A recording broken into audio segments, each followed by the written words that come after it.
আজ থেকে প্রায় ২৫০০ বছর আগের ঘটনা এটা প্রাচীন গ্রিসে ঘটছিল। ঘটনাটা এরকম যে একটা মাঠের মধ্যে ২০-২৫ জন মিলে গল্পগুজব করতেছে। হঠাৎ করে গল্প করতে করতে একজন অজ্ঞান হয়ে পড়ে গেছে। যখন অজ্ঞান হয়ে পড়ে গেছে তারপরে তার সারাটা শরীর ভূমিকম্প হলে মাটি যেমন কাঁপতে থাকে এরকম করে সারাটা শরীর কাঁপতেছিল। বেশ কিছুক্ষণ কাঁপলো। আশেপাশের লোক চিন্তা করতেছে এ নিশ্চয়ই বোধহয় কোনো অপকর্ম করছে, কোনো মনে হয় অন্যায় করছে, এই কারণে ঐশ্বরিক কোনো শক্তি তাকে অজ্ঞান করে এরকম করে শরীরের মধ্যে দেখতে পাচ্ছে না, কিন্তু যে পানিশমেন্ট দিচ্ছে, শাস্তি দিচ্ছে। তো এইরকম ১-১.৫ মিনিট হওয়ার পরে কাঁপুনি যখন বন্ধ হলো, কিছুক্ষণ পরে এদিক ওদিক থেকে পানি নিয়ে এসে তার গায়ে ছিটাই দিছে। সেই লোকটা বলতেছে কি হয়েছে স্যার, কিছু খেয়াল নাই। আশেপাশের লোক বলতেছে না, তোমার নিশ্চয়ই কোনো খারাপ কিছু করছো, তোমাকে আর আমাদের সাথে রাখা যাবে না, তোমার বিচার করতে হবে। বিচার করার জন্য তাকে ওইখানকার যে বিচারক কমিটি ছিল মানে জোর জবরদস্তি করে টেনে হেসড়ে তাকে সেখানে নিয়ে গেছে। নিয়ে যাওয়ার পরে যারা বিচারক আছেন তারা জিজ্ঞেস করছে যে তোমার সম্বন্ধে যে অভিযোগ আসছে এইটার ব্যাপারে তোমার বলার কি আছে। তো ওই লোক তো অজ্ঞান হয়ে গেছিল, সে জানেও না যে কি করছে। সে বলতেছে আমি তো কিছুই জানি না, কিছুই খেয়াল করতে পারছি না। আশেপাশের সবাই বলতেছে যে না, এরকম ঘটনা ঘটছে, সে অজ্ঞান হয়ে গেছিল, তার সারাটা শরীর ভূমিকম্প হলে মাটি যেমন কাঁপতে থাকে তার সারা শরীর কাঁপতেছিল। তখন বিচারকরা এদিক ওদিক তাকাইলো, সবাই একই সাক্ষী দিচ্ছে এবং বিচারকরা বুদ্ধিশুদ্ধি করে বলল যে তুমি নিশ্চয়ই এমন কিছু করছো, এই সমাজে তোমার আর রাখা যাবে না, তোমাকে ১ সপ্তাহের মতো সময় এইখানে আমরা আলাদা করে, ওই যে করোনায় আক্রান্ত হইলে যেমন একদম আলাদা করে রাখতো না, শুধু আলাদা করে যে চেহারা দেখার বুদ্ধি নাই, খাবার দাবার দিত, এরকম করে ১ সপ্তাহ রাখবো, তারপরে তোমাকে এইখান থেকে দ্বীপ থেকে বের করে অন্য জায়গায় নির্বাসনে পাঠিয়ে দেওয়া হবে। তা প্রাচীন গ্রিস দেশে ২৫০০ বছর আগে যখন যে কেউ এরকম ঘটনার মধ্যে পড়তো তখন তাকে এরকম করে জোর জবরদস্তি করে ওই বিচারকদের সামনে নিয়ে আসতো। বিচারকরা যখন শুনতো যে ৮-১০ জন বলতেছে যে হ্যাঁ এই লোকের এইরকম ঘটনাই ঘটছে, তখন তাকে ১ সপ্তাহ এক জায়গায় আটকে রাখার পরে তারপরে নির্বাসনে অন্য জায়গায় পাঠিয়ে দিত। তো এরকম করে প্রায় ১৫-২০ বছর চলছে এই ঘটনা প্রাচীন গ্রিসে। হঠাৎ করে একটা অদ্ভুত ঘটনা ঘটছে। ঘটনাটা একদিন বিচার চলছে, একজন এরকম অজ্ঞান হয়ে গেছিল, তার শাস্তি, তার পানিশমেন্ট কি হবে এটা নিয়ে যখন বিচারকরা আলোচনা করছে, হঠাৎ করে একজন বিচারক অজ্ঞান হয়ে গেছে এবং সেই বিচারকের সারাটা শরীর ভূমিকম্প হইলে যেমন কাঁপে সেই রকম তার শরীরটা কাঁপতেছিল। মানুষজন চিন্তা করতেছে যার প্রধান বিচারক মানে বিচারকদের যে প্যানেল আছে তার মধ্যে প্রধান বিচারক যিনি উনি অজ্ঞান হয়ে গেছে এবং তার সারাটা শরীর কাঁপতেছে। এখন অন্যান্য বিচারকরা চিন্তা করতেছে এনার বিচার কে করবে, এনাকে কি পানিশমেন্ট দেওয়া যাবে কিনা। এবং অন্য বিচারকরা বলতেছে না, আমরা যতদিন থেকে আসি ইনি তো আমাদের চিফ জাস্টিস, এনার তো কোনো রকমের অন্যায় দেখি নাই, কোনো খারাপ কাজ দেখি নাই, সারা জীবন খালি মানুষের উপকার করছে, এই লোক হঠাৎ করে অজ্ঞান হইল কারণটা কি। তখন ওনারা একটা সিদ্ধান্ত নিল যে আচ্ছা এইটার আসলে কি অন্য কোনো কারণ আছে নাকি, সেটা জানার কোনো বুদ্ধি আছে কিনা। তখন হঠাৎ করে একটা লোক হাত তুলছে, হাত তুলে বলতেছে যে গোটাল শরীর নিয়ে গবেষণা করে এরকম একজনের খোঁজ ওনার কাছে আছে। বলছে ঠিক আছে তাহলে ওইখানে আমরা যাই, ওইখানে গিয়ে জানার চেষ্টা করি যে উনি এইটার অন্য কোনো কারণ আছে কিনা সেটা বলতে পারেন কিনা। একটা তদন্ত কমিটি ওই সবচাইতে জ্ঞানী লোক যিনি সারা শরীর নিয়ে গবেষণা করে ওনার কাছে চলে গেছেন, যে গোটাল ঘটনাটা সংক্ষেপে বলে দিয়েছেন। ওই জ্ঞানী লোক যার কাছে গেছে উনি আমরা যে মেডিকেল সায়েন্স পড়ি এইটার ফাউন্ডিং ফাদার, আসলে ফাউন্ডিং ফাদার বললে একটু ভুল হবে, ওনার নাম হিপোক্রেটাস। যারা ডক্টর তারা জানে যখন মেডিকেলে চান্স পায় তখন যার নামে ওত দেয় তার নাম হিপোক্রেটাস। এবং ইন্টারেস্টিং জিনিস, উনি ওনাদের ঘটনাটা শুনে বলছে যে ঠিক আছে আমাকে কয়েকটা দিন টাইম দেন, আমি এটা নিয়ে একটু গবেষণা করি, একটু ভাবনা চিন্তা করি, তারপর আপনাদের বলবো। বাস ওনারা চলে গেছে। ১.৫-২ সপ্তাহ পরে উনি ওনাদের কাছে লোক পাঠাইছে যে আমি কারণ খুঁজে পেয়েছি। সব লোক অধীর আগ্রহে অপেক্ষা করতেছে কারণটা কি। যখন হিপোক্রেটাসের 1-to-1 সামনাসামনি আসছে তখন উনি বলতেছেন যে আপনারা যে মনে করছেন যে কোনো ঐশ্বরিক শক্তি এ কোনো অপরাধ করছে, কোনো পাপ করছে, এই কারণে তাকে হচ্ছে যে অজ্ঞান করে এরকম করে মারধর করতেছে, আপনারা দেখতে পাচ্ছেন না? ব্যাপারটা মোটাই এরকম না। তা ব্যাপারটা কি বলছে? ব্যাপারটা হচ্ছে মাথার মধ্যে বিভিন্ন ক্রিয়া বিক্রিয়া হয়। এই ক্রিয়া বিক্রিয়া 440 হইলে যেমন ওই যে ভোল্টেজ আছে না, এমন হয়ে যায়, দেখা যাচ্ছে মেশিন টেশিন সব অকেজ হয়ে গেছে, ওর মাথা ওই সময় অকেজ হয়ে গেছে এবং এই কারণে সেন্সলেস হয়ে গেছে এবং সারাটা শরীর কাঁপতেছিল। এই কথা শোনার পরে অনেকে একটু বিশ্বাস করছে, অনেকে একটু অবিশ্বাসও করছে যে বিচারককে বাঁচানোর জন্য এরা কোনো ভিতরে ভিতরে কায়দা কানুন করছে নাকি। ওনারা ওইখান থেকে হিপোক্রেটাসের কাছ থেকে যখন ফিরে আসছে, আসার পরে ওনাদের কাছে আলাদা করে একটা লোক ওইখানে বন্দী করা ছিল, কিন্তু ওনা নির্বাসনে পাঠায়নি। কেন? কারণ হচ্ছে যে বিচারক নিজেই হচ্ছে যে অজ্ঞান হয়ে গেছে, যে আসলে কারণটা কি সেটা না জানা পর্যন্ত বের করা যাচ্ছে না। তখন করছে কি, এরা একটু রাগান্বিত হয়ে করছে যে না, নিশ্চয়ই সামথিং ইজ রং, কোথাও যেন একটা মিস্টেক হচ্ছে। কয়েকজন যে মাথা আঘাত করে দ্বিখণ্ডিত করে ফেলছে। মাথার খুলি যদি খুলে ফেলে তখন দেখা যাবে যে একটা গ্লাসের মধ্যে যদি পানি রাখি, ওর মধ্যে মাখন রাখলে যেমন হয়, গোটাল মাথাটার মধ্যে আমাদের ব্রেনটা অনেকটা মাখনের মতো। তো ওরা দেখতেছে কই কিছুই তো দেখা যায় না, কোনো ক্রিয়া বিক্রিয়া নাই, নিশ্চয়ই তাহলে ওই জ্ঞানী লোক কোনো কায়দা কানুন করে আমাদের মানে হচ্ছে যে বোকাশোকা বানাই দিচ্ছে। এরা আবার ওইখানে দৌড়েছে, যাওয়ার পরে বলছে যে কই আমরা তো কোনো ক্রিয়া বিক্রিয়া দেখতে পাচ্ছি না। উনি তখন ওনাদের বুঝাইছে যে দেখো, মাথার মধ্যে যে ক্রিয়া বিক্রিয়াটা হয়, এইটা যদি লক্ষ লক্ষ কোটি কোটি ক্রিয়া বিক্রিয়া এক জায়গায় করি, একটা ছোট্ট বালুকণার সমান হবে না। বলে তাই নাকি? কয় হ্যাঁ। বলছে যে মাথার মধ্যে ক্রিয়া বিক্রিয়া হচ্ছে এবং এইটার কারণেই এই লোকটা অজ্ঞান হয়েছে। আজ থেকে 2500 বছর আগে, যখন কোনো টেকনোলজি ছিল না, কোনো পরীক্ষা নিরীক্ষা ছিল না, তখন হিপোক্রেটাস এই ঘটনাটা বলছে। এবং এখন আমরা হচ্ছে মাথাকে স্ক্যান করি। স্ক্যান করার জন্য একটা পরীক্ষার নাম আছে, আমি কিন্তু ধরবো, বি কেয়ারফুল। পরীক্ষাটার নাম হচ্ছে ইইজি। কি নাম? আচ্ছা, মনে রাখার একটা সহজ বুদ্ধি বলি। হার্টের পরীক্ষা করার জন্য ইসিজি করি না, মাঝখানে সিটা কেটে দিব, সি এর জায়গায় ই দিব, ইইজি। কি নাম? ইলেকট্রোএনসেফালোগ্রাম। মানেটা কি? ব্রেইনের মধ্যে প্রতি মুহূর্তে তরঙ্গ চলতেছে, ঢেউ। আমি তো বলি কি যে আমাদের ব্রেইনটা হচ্ছে একটা সমুদ্রের মতো। সমুদ্রের কথা শুনলে প্রথম মাথায় কি আসে? ঢেউ। অ্যাবসলিউটলি ঢেউ। প্রত্যেক মুহূর্তে ব্রেইনের মধ্যে ঢেউ চলতেছে। অনেক স্টুডেন্ট যে অল্প পড়ে ভালো করে, সেই বুদ্ধি আজকে আমরা ইনশাল্লাহ শেয়ার করব।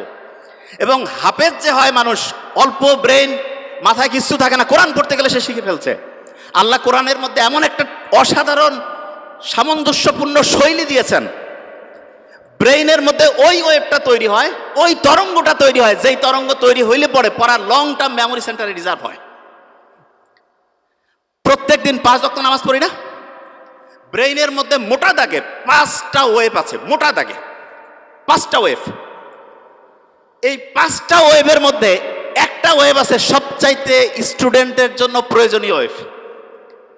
এবং যে কোনো স্টুডেন্ট যে বুদ্ধিমান, সে চিন্তা করতেছে ওই ওয়েবটা যদি আমি তৈরি করতে পারি ব্রেইনে, আর তারপরে যদি আমি পড়ি, 1 ঘন্টায় 3-4 ঘন্টা পড়া হবে।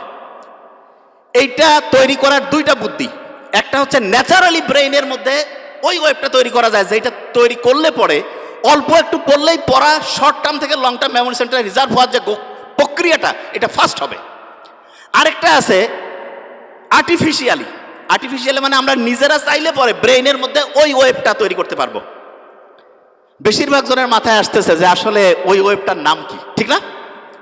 100% তাই তো আসার কথা, যে ওই ওয়েবটার নাম কি, যে সবচেয়ে দামি ওয়েব যেটা আমাদের দরকার, ওই ওয়েবটা আসলে তৈরি হয় কিভাবে? আর ওই ওয়েবটা আমরা ন্যাচারালি তো তৈরি হইলে তো আলহামদুলিল্লাহ, আর্টিফিশিয়ালি যদি তৈরি করতে পারি তাহলে সেটার সিস্টেমটা কি হবে, তাহলে স্টুডেন্ট ভালো হয়ে যাবে। একটা জিনিস, এবং আজকে আমরা যা যা আমি বলছি আমার কিন্তু খেয়াল আছে এবং ঘড়িও আছে, আমি কিন্তু ধরবো র্যান্ডম। এবং ধরার ক্ষেত্রে আমি একটা ক্লু দেই। ব্রেইনের প্রথম পরীক্ষার জন্য আমরা বলছিলাম ইসিজি না ইইজি? অ্যাবসলিউটলি ইইজি, ঠিক না? ইইজি। ব্রেইনের মধ্যে ওয়েভ কয়টা? 5টা। সবচেয়ে ভালো আছে একটা ওয়েভ, যেই ওয়েভটা থাকলে পড়ে পড়া দ্রুত শর্ট টার্ম থেকে লং টার্ম মেমোরি সেন্টারে যাবে এবং পড়াটা সহজে আয়ত্তে আসবে। এই ওয়েভটা ইংরেজির প্রথম বর্ণের নাম কি? এ দিয়ে শুরু, আলফা ওয়েভ। কি নাম? Alpha wave. এবং আলফা ওয়েভ এইটা যখন ব্রেইনে তৈরি হয়, প্রতি মুহূর্তে 8টা থেকে 12টা, প্রতি সেকেন্ডে 8টা থেকে 12টা ঢেউ চলে। কয়টা? 8টা থেকে 12টা। এখন অনেকে বলতে পারে যে ভাইয়া ব্রেইনের মধ্যে যদি জলোচ্ছ্বাস হয়, যে খুব ঢেউ বাড়তেছে, তাইলে কি হবে? তাহলে যেটা হয় সেটার নাম হচ্ছে গামা ওয়েভ। কি নাম? Gamma wave. ওই সময় প্রতি সেকেন্ডে ব্রেইনে 40টারও বেশি, 60টা পর্যন্ত ঢেউ উঠতে পারে। বেশি ঢেউ উঠলে পরে ব্রেইনে যা রাখতেছি সব ভাষায় নিয়ে চলে যাবে, ব্রেইনে আর রিজার্ভ হবে না কিছু। এই জন্য ব্রেইনে রিজার্ভ করার জন্য আমাদের আলফা ওয়েভ রাখতে হবে, আলফা ওয়েভ। এখন প্রশ্ন হলো, আলফা ওয়েভ ব্রেইনে ন্যাচারালি কখন তৈরি হয় সেটা আগে বলি। মুহাম্মদ সাল্লাল্লাহু আলাইহি ওয়াসাল্লাম যে বলছে যে রাতের এশার নামাজের পরে উনি কোনো মিটিং, কোনো মিছিল কিচ্ছু রাখতো না, কোনো কথা নাই, স্ট্রেট বেড, সোজাসুজি ঘুম। আর্লি উনি ঘুমাইতো। আমাদের ডক্টরদের মধ্যে অনেকের লাইফস্টাইল খুবই খারাপ, যত বড় অফিসার লাইফস্টাইল তত খারাপ। কয় যে লেট নাইট প্রোগ্রাম, শয়তানি প্রোগ্রামের অন্য আরেকটা নাম, believe me. Late night program, কিসের লেট নাইট? যা হবে আর্লি। এবং ঠিক এশার নামাজের পরে যদি আমরা ঘুমাই, তাহলে ইনশাআল্লাহ আমাদের ব্রেইনের মধ্যে একটা সুপার ক্লক আল্লাহ বসায় রাখছে, হাইপোথ্যালামাসের মধ্যে আছে, টিক টিক টিক টিক করে চলতেছে, ওর কোনো টাইম দেখা লাগে না, অটোমেটেড অ্যালার্ম সেট আপ করা আছে, অ্যালার্ম বাইর থেকে ঘড়িতে দেওয়া লাগবে না। কেউ যদি এশার নামাজের পরে ইনশাআল্লাহ ঘুমায় যায়, ভোর 3টা, 3:30, 4টার মধ্যে ঘুম থেকে উঠবে। কিন্তু ইন্টারেস্টিং পয়েন্টটা ওই জায়গায় না। ইন্টারেস্টিং পয়েন্টটা হচ্ছে, বেশিরভাগ স্টুডেন্ট বলে যে আমি রাতে ঘুমাইলাম 12টায়, সকালে উঠলাম 7টা, 7 ঘন্টা তো আমি ঘুমাইলাম। আর একজন ঘুমাচ্ছে রাত 9টায়, সে উঠলো ভোর 4টায়, সেও 7 ঘন্টা। তো অনেকের মাথায় আসে যে 7 ঘন্টা ঘুমাইলে হয়েছে, কখন ঘুমাই, টাইম তো 7 ঘন্টায় হয়েছে, ব্রেন বোধহয় ঠিকভাবেই কাজ করতেছে। নো, এটা ভয়ঙ্কর একটা মিস্টেক, ভয়ঙ্কর। ব্রেনটা রিচার্জ হওয়ার জন্য সবচাইতে দামি প্রসিজার যতগুলো পদ্ধতি আল্লাহ দিয়েছে, তার মধ্যে নাম্বার 1 হচ্ছে ঘুম। এখন ঘুমের মধ্যে ব্রেনটা চার্জ হয়, কিন্তু চার্জিং এর সিস্টেমের মধ্যে একটু আল্লাহ টেকনিক লাগাই দিছে।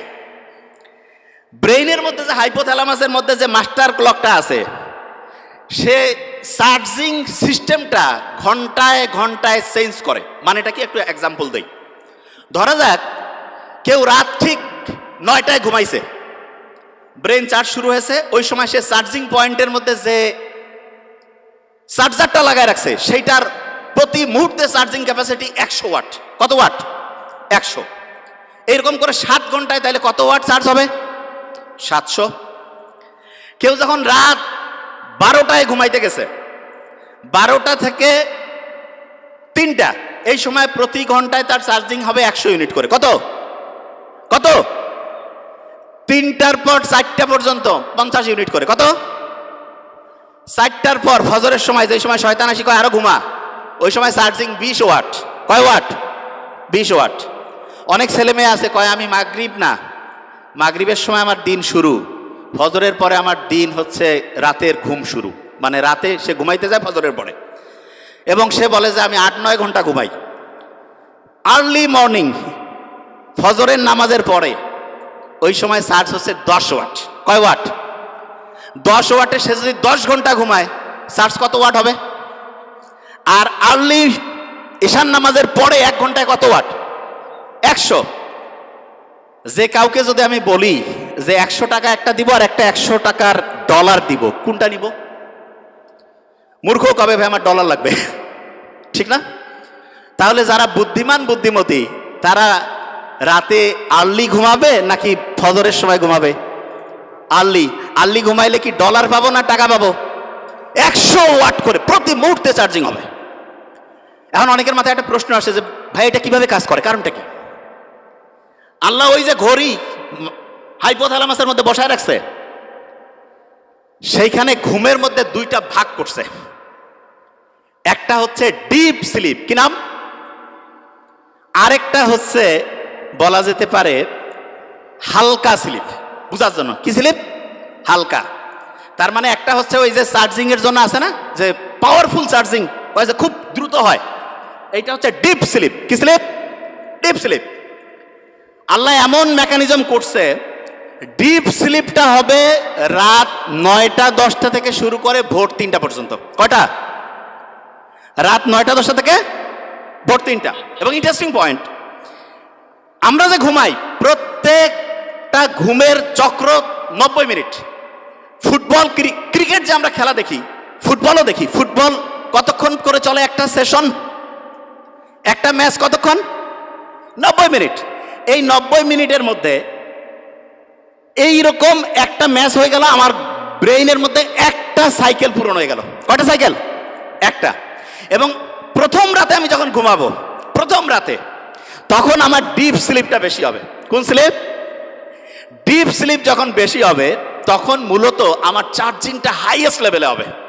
কি লেভেল হবে? হাইয়েস্ট লেভেলে। আচ্ছা, যে জায়গায় আমি ছিলাম, প্রত্যেক স্টুডেন্টের মধ্যে আমার মনে হয় প্রত্যেক স্টুডেন্টের মধ্যে যে প্রশ্নটা আসছে, আমরা তাহলে ঘুমাবো ঠিক এশার নামাজের পরে, তাহলে আমাদের ব্রেইনের চার্জিংটা হবে 100 ওয়াটের। কত ওয়াট? 100। আচ্ছা, পড়ার ক্ষেত্রে মোস্ট ইম্পর্টেন্ট, ব্রেইনে কোন ওয়েভ দরকার? Alpha wave. ন্যাচারালি আলফা ওয়েভটা আমি পাবো আর্লি মর্নিং। আর্লি মর্নিং মানে হতে পারে ভোর 4টা 5টা থেকে সকাল 8টা 9টা। এই সময়ে ব্রেইনে আলফা ওয়েভ থাকে এবং আলফা ওয়েভের ঢেউ প্রত্যেক মুহূর্তে 8 থেকে কত? 8 থেকে 12। এই সময়ে 1 ঘন্টায় যে পড়া হবে, দিনের অন্য সময় যখন ব্রেইনে আলফা ওয়েভ নাই, ওই সময় ওই 1 ঘন্টার পড়া পড়তে 4-5 ঘন্টা লাগবে। তার মানে হচ্ছে একটা মুসলমান স্টুডেন্ট বা যে কোনো, সে যে ধর্মেরই হোক, কারণ ব্রেইন সবার জন্য সেম ওয়েতে কাজ করবে। আল্লাহ সবার জন্য কিছু জিনিস ইউনিভার্সাল করে দিয়েছেন। একটা ব্রেইনের মধ্যে আলফা ওয়েভ তৈরি করে যখন স্টুডেন্ট পড়তে থাকবে, তখন দেখা যাবে যে সেই স্টুডেন্ট 1 ঘন্টা পড়লে পড়ে 4-5 ঘন্টার পড়া তার ব্রেইনের শর্ট টার্ম থেকে long term memory centre reserve হওয়ার প্রক্রিয়া গতিশীল হবে।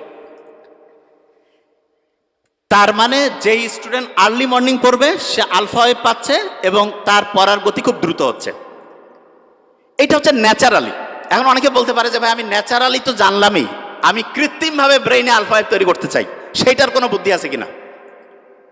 এটা সবচেয়ে ইন্টারেস্টিং, যে আমি কৃত্রিমভাবে যদি তৈরি করতে পারি, যখন মন চাইলো তখন ব্রেইনে আলফা ওয়েভ নিয়ে আসলাম, তার মানে অল্প সময়ে পড়লাম, পড়া হিউজ ভাবে হচ্ছে ইম্প্যাক্ট করে ফেললো। এইটার জন্য আল্লাহ অসাধারণ একটা সিস্টেম দিয়েছেন আমাদের। এবং আমি আশা করব যে কোনো পর্যায়ের লোক, যে কোনো, এখন থেকে এই জিনিসটা ফলো করতে পারে। সেটা কি? বিজ্ঞানীরা অবাক হয়েছে, আমরা যখন নামাজের মধ্যে দাঁড়াই, নামাজ যখন কেউ পড়ে এবং মন দিয়ে নামাজ পড়া বলতে কি, আমি এখন একটা ঘটনায় আসছি, মন দিয়ে কেউ যখন নামাজ পড়ে, ওই সময় তার ব্রেইনের মধ্যে আলফা ওয়েভ তৈরি হয়ে যায়। কি হয়? Alpha wave. নামাজ পড়ে আসলাম, এবং ইসলামে কিন্তু ফরজ নামাজটা মসজিদে পড়ার পরে অন্য যে কোনো নামাজ বাড়িতে পড়তে উৎসাহিত করছে। আমার তো মাঝে মধ্যে মনে হয় যে বাড়িতে নামাজ পড়েই বইটা একটু হাতে নেওয়া উচিত। বইটা একটু হাতে নিলাম, নিয়ে একটু যদি পড়ি, ব্রেইনে আলফা ওয়েভ তৈরি হয়েছে। আচ্ছা, অনেকের মাথায় প্রশ্ন আসে যে ভাই নামাজ পড়লাম, ব্রেইনে আলফা ওয়েভ তৈরি হলো, কতক্ষণ থাকবে? এটা বোঝার একটা এক্সাম্পল দেই। ফ্যান একটা চলতেছে, যদি বন্ধ করি সাথে সাথে কি অফ হবে? কিছুক্ষণ ঘুরবে না? অ্যাবসলিউটলি এই ঘটনাটা ব্রেইনে ঘটে।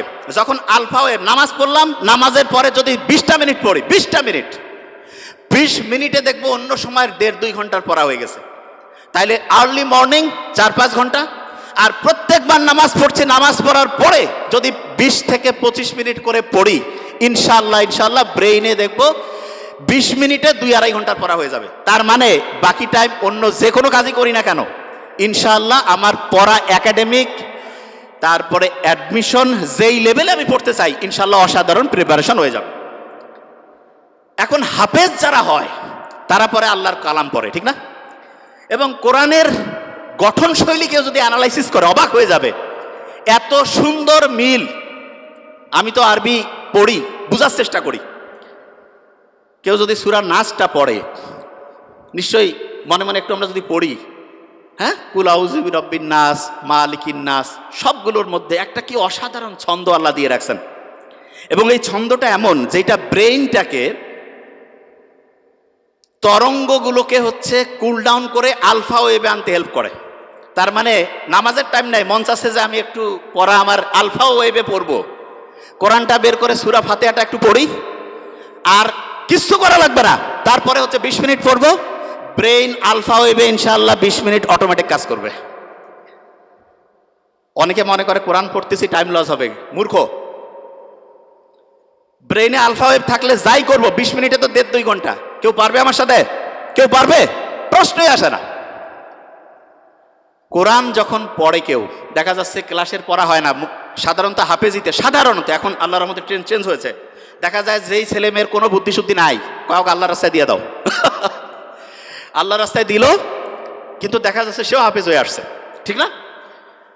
তা আল্লাহ তো বলছে যে আমি তো তোমাকে হেল্প করবই, এবং আল্লাহ যে প্যাটার্ন দিয়েছে সেইখানে কোরআন পড়ার পরে আলফা ওয়েভ তৈরি হয়, দ্রুত তার পড়া, দেখা যাচ্ছে শর্ট টার্ম থেকে লং টার্ম মেমোরি সেন্টার রিজার্ভের প্রক্রিয়াটা গতিশীল হয়। তার মানে আমরা 3টা জিনিস অলরেডি শিখছি, শেয়ার করেছি 3টা জিনিস। নাম্বার 1, আর্লি মর্নিং যদি পড়ি ব্রেনে কোন ওয়েভ? আলফা। যখন নামাজ পড়লাম তারপরে কোন ওয়েভ? যখন কোরআন পড়লাম তারপরে কোন ওয়েভ? আলফা। 3টা বুদ্ধি পেয়েছি। আচ্ছা, এখন একটা প্রশ্ন আসে, সেটি হচ্ছে অনেকেই বলে যে ভাই আমি তো নামাজ কালাম পড়ি, রোজা রাখি, সবই আছে, একটু ইসলামের বাইরে অন্য কোনো কিছু করি, তা কি এমন হবে? ভালো আমল আর এদিক খারাপ আমল কাটাকাটি করে কিছু থাকলে তো আমি ডান হাতে আমল নামা পেয়ে বেহেশতে চলে যাব, এরকম চিন্তা কিন্তু অনেকের মাথার মধ্যে আছে। তাই এইরকম একটা প্লেনের মধ্যে 2 জন যাত্রী পাশাপাশি বসা, একজন মুসলমান আর একজন অন্য ধর্মের। অন্য ধর্মের বলতেছে যে অফার করছে যে একটু ওয়াইন খাও, তা বলছে না না আমি কেন ওয়াইন খাবো, আমি মুসলমান। আরে বাবা তুমি কি এখন মসজিদে আসো নাকি, ওয়াইন খেলে কি হবে? বলছে না আমি ওয়াইন খাই না। তখন যে ওয়াইন অফার করতেছে সে বলতেছে যে তোমাদের যে কি ধর্ম রে বাবা, গির্জায় গেলে আমরা ওয়াইন খাই না, তোমরা আবার মসজিদ না মানে হচ্ছে বাড়ি না, একটু ফ্লাইটের মধ্যে একটু রিল্যাক্স করবা তবু ওয়াইন খাবা না, ব্যাপারটা কি? তখন পাশে বসা যে মুসলমান সে বলতেছে যে এই গাড়ির মানে ফ্লাইটে তো যে এটার যে চালক তিনি কিন্তু খ্রিস্টান। বলছে হ্যাঁ খ্রিস্টান, ইউরোপের ঘটনা। তা বলতেছে আচ্ছা ওনাকে যদি এখন মদ খাওয়ানো হয় তুমি কি জানার পরে এই ফ্লাইটে যাবা? কয় না আমি কেন যাবো। কয় কেন যাবা না? বলছে উনি তো এখন ডিউটিতে আছে, ডিউটিতে কেন হচ্ছে মদ খাবে? তখন ওই মুসলমান বলতেছে যে আমাদের মুসলমানের গোটাল জীবনটাই হচ্ছে অন ডিউটি। অন ডিউটি, পড়া, বিয়া শাদী, কথা বলা, কথা শোনা, যা কিছু আছে অন ডিউটি। বিলিভ মি, এটাই সবচেয়ে সত্যি কথা। অনেকে আমরা মনে করি কি মসজিদের মধ্যে যাবো ওই সময় আল্লাহ আল্লাহ করবো, আল্লাহ আল্লাহ তো অবশ্যই করবো, কিন্তু আল্লাহ প্র্যাকটিক্যাল জিনিসটা সবচেয়ে বেশি পছন্দ করেন, সবচাইতে বেশি পছন্দ করেন প্র্যাকটিক্যাল। এবং আল্লাহর কাছে যখন আমরা দোয়া করি রাব্বানা আতিনা ফিদ দুনিয়া, দুনিয়াও লাগবে আখেরাতও, হ্যাঁ, তবে দুনিয়া পাইতে গিয়ে যাতে আখেরাত ধ্বংস না করি, এইটা খুব গুরুত্বপূর্ণ। নিশ্চয়ই বাদশাহ সোলাইমানের ঘটনা আমরা জানি। বাদশাহ সোলাইমান, ওনাকে একবার এসে বলতেছে যে তুমি কি দুনিয়া চাও না আখেরাত চাও? তো উনি খুব বুদ্ধিমান, আল্লাহর নবী সম্ভবত, আমার এটা আবার বাদশাহ সোলাইমান, হ্যাঁ দাউদ আলাইহিস সালামের সম্ভবত সন্তান, আমি যতদূর আমার মাথায় আসে। তা উনি বলতেছে বুদ্ধি করে চিন্তা করে যে না আমি আখেরাত চাই। তা বললো তুমি আখেরাত চাও, দুনিয়া তোমাকে খুশি হয়ে দিয়ে দিলাম। তার মানে কেউ যদি আখেরাতে চিন্তা করে, অনেকে চিন্তা করে আখেরাতে চিন্তা করলে দুনিয়া ধ্বংস হয়ে যাবে, কমপ্লিটলি মিস্টেক। এবং এটার কারণটা কি সেটা বলি। অস্ট্রেলিয়ার একজন ডক্টর, নামটা এখন মাথায় নেই, আমরা কয়েকদিন আগে আমি ওনার আর্টিকেলটা পড়লাম, অ্যাবসলুটলি 2 সপ্তাহ আগে, মুসলমান ডক্টর। উনি গাজায় গেছে, প্যালেস্টাইনের হচ্ছে যে ইয়া করছে, ওটাকে কি বলে, অপারেশন করছে। তা ইসরায়েল যে ভয়ঙ্কর ধ্বংসলীলা চালাইছে, অজ্ঞান করার যে জিনিসপত্র সেটাও নাই, অজ্ঞান করার জিনিসপত্র নাই। উনি জানে যে অজ্ঞান করার মাঝখানে হচ্ছে জিনিস শেষ হয়ে যাবে। অপারেশনের মাঝখানে ঘুম থেকে উঠছে, উঠে কোরআন তেলাওয়াত শুরু করছে, তারপরে অপারেশন উনি বন্ধ রাখছে। তা যিনি রুগী বলতেছেন আপনি অপারেশন করেন, বলছে ইশারা করছে, কোরআন তেলাওয়াত করছে, ইশারা করছে, বলছে তুমি কষ্ট পাচ্ছ না? উনি কোরআন তেলাওয়াত করছেন। তখন ওই অপারেশনের পাশে যে আরেকজন আছে বলছে না উনি কষ্ট পাচ্ছেন না। তা এই ঘটনাটা যখন শুনলাম তখন মনে হলো আল্লাহ যে বলছে যে কোরআন হচ্ছে শেফা, আমরা তো বিশ্বাস করি সত্যি টঙ্গর মগর বিশ্বাস, খোসর মসর, ওইরকম বিশ্বাস নাই হবে হবে কি না। এবং সত্যিকার অর্থে অ্যানেস্থেটিক মানে অজ্ঞান করার যে জিনিসপত্র একটা নাই, কিন্তু আল্লাহর রহমতে সে কোরআন তেলাওয়াত করছে, কষ্ট পাচ্ছে না। ওই ঘটনাটা জানি তো, আলী রাদিয়াল্লাহু তাআলা আনহুর যে পায়ের মধ্যে তিল লাগছিল, নামাজের সময় বের করতে বলছে।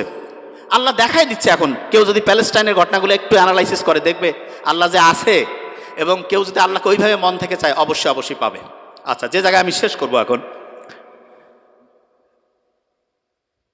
ইটালির একটা বিখ্যাত মানুষ আছে যার নাম বুসকালিয়া। উনি যেখানে যাইতো ওনার কথা শোনার জন্য হাজার হাজার মানুষ এসে উপস্থিত হইতো। তো ওনাকে একদিন জিজ্ঞেস করছে যে আপনি এত কিছু জানেন কি করে? উনি বলতেছে যে আমাদের ফ্যামিলিতে আব্বার একটা অদ্ভুত নিয়ম ছিল। সেই নিয়মটা হচ্ছে এরকম, প্রত্যেক দিন রাতের খাবারটা আমার বাবা আমাদের সব ভাই বোনকে একসাথে নিয়ে খাইতো, এবং প্রত্যেক সন্তানকে তিনি আলাদা করে জিজ্ঞেস করতেন, what did you learn for the day? আজকের জন্য তুমি কি শিখছো? প্রত্যেককে বলতে হইতো। একজন যদি ঠিকভাবে বলতে না পারে যে আমি আজকে কিছু শিখি নাই, খাবার টেবিলে খাবার রেডি, এক এক করে সবাই উত্তর দিচ্ছে, একজন বলছে আমি ঠিক আজকে কি যে শিখছি বুঝতেছি না, বাবা বলতো খাবার একটু দেরি হবে, বই নিয়ে আসো, পড়ো, সবাই মিলে শিখি, তারপরে খাবো।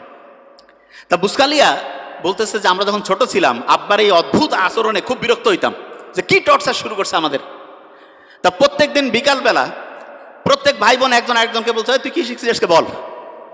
একজন যদি কেউ না শিখে, কারণ ওর জন্য সবারই খাওয়া বন্ধ, পরে শিখতে হবে তারপরে খাবে, তখন প্রত্যেকেই একদম রেডি বসে সবাই বলা শুরু করে দিছে। এমন হয়েছে একসাথে কয়েকজন, তাড়াতাড়ি বলতে হবে, তাড়াতাড়ি খাইতে হবে, ছোট্টবেলায় যেটা হয়। তা আমি অভিভাবকদেরকে বলবো, আপনি আপনার সন্তানের জন্য একটা কাজ করেন, জাস্ট ওয়ান। সেটা কি? প্রত্যেক দিন সে কি শিখছে সেটা আপনি শোনার চেষ্টা করেন। প্রত্যেক দিন কি শিখছে সেইটা শোনার চেষ্টা করেন। এবং এক্ষেত্রে আমি সবসময় বলি, শোনার তো এখন টাইম নাই, টেকনোলজির কিছু ভালো ব্যবহার আছে। ছেলে মেয়ে দূরে পড়ে, কোনো সমস্যা নেই, একটা চমৎকার ডায়েরি তাকে কিনে দেন। ডায়েরিতে বলেন যে প্রত্যেক দিন বাবা তুমি আমাকে হচ্ছে ডায়েরিতে এই যে এরকম করে লিখে দিবা, তোমার 30 দিনের জন্য মান্থলি ধরো বরাদ্দ 10,000 টাকা, প্রত্যেক দিনের ডায়েরি লেখার জন্য তুমি 300 টাকা পাবা। মাসে যদি তুমি 20 দিন ডায়েরি জমা দাও 6,000, 4,000 নাই, কিচ্ছু করা লাগবে না। ছোট্ট মানুষ তো, সে চিন্তা করবে আমার এই টাকাটার দরকার আছে, ঠিক না? তুমি ডায়েরি লিখে দিবা না, তোমাকে কিচ্ছু করতে হবে না, ওকে ফাইন, দেখা যাবে তুমি 4,000 টাকা কম পেয়ে কীভাবে চলো। এবং এটা রেগুলার করতে হবে। আমার ছোট ভাই ওইখানে আছে, ডক্টর নোবেল, তারা যখন কলেজে পড়তো আমি ওদেরকে রসুন আর গরুর মাংসের ঝোল দিতাম। আমি মেডিকেলে পড়তাম, তা আমার বন্ধু, আমার রুমমেট যারা বলতো, দোস্ত তুই এরকম কেন রে, একটু গোস্ত দিবি। আমি বলছি না, এখন গোস্ত খাইলে ভবিষ্যতে গোস্তের কি আকর্ষণ সেটা থাকবে না। এই জন্য অনেকে আছে না, সন্তানকে সব কিছু দিয়ে দেয়, মোটেই না। আপনার যা কিছু আছে ওইটা যদি সন্তান বুঝেছে ওইটা ওর, আপনার সন্তান ধ্বংস হওয়ার সম্ভাবনা 99%। এই জন্য সন্তানকে কষ্ট করাইতে শিখবেন, এবং এটা ম্যান্ডেটরি। এবং তাকে বুঝাতে হবে যে বাবা তুমি যেই ফ্যাসিলিটি পাচ্ছ এটা হচ্ছে এক্সট্রা, তোমাকে নিজে সব কিছু করে সামনে তোমার হিসাব, তোমার আমল তোমার হবে। আমার এখানে যেটা আছে এটা যে তুমি পাচ্ছ এটা তোমার এক্সট্রা দিচ্ছি তোমাকে। এবং সত্যিকার অর্থে সন্তানকে আমরা যেভাবে মানুষ করবো সেরকম হবে, তা আশা করছি। প্রথম আরেকবার ধরে ফেলি, সবচেয়ে ব্রেইনের জন্য ভালো ওয়েব কোনটা? নামাজের পরে, কোরআন তেলাওয়াতের পরে, যখন রাত 9টা 10টা থেকে ভোর 3টা, কত ওয়াট? তাহলে আর্লি ঘুমানো সবচেয়ে পারফেক্ট। আর পড়ার জন্য সবচেয়ে সেরা সময় কোনটা? Early morning. আর অন্য সময় পড়লে কোরআন পড়ি, নামাজ পড়ি, তারপরে 20 মিনিট পড়ি। এবং অভিভাবকদেরকে বলবো প্রত্যেক দিন ডায়েরি রাইটিং ম্যান্ডেটরি করুন।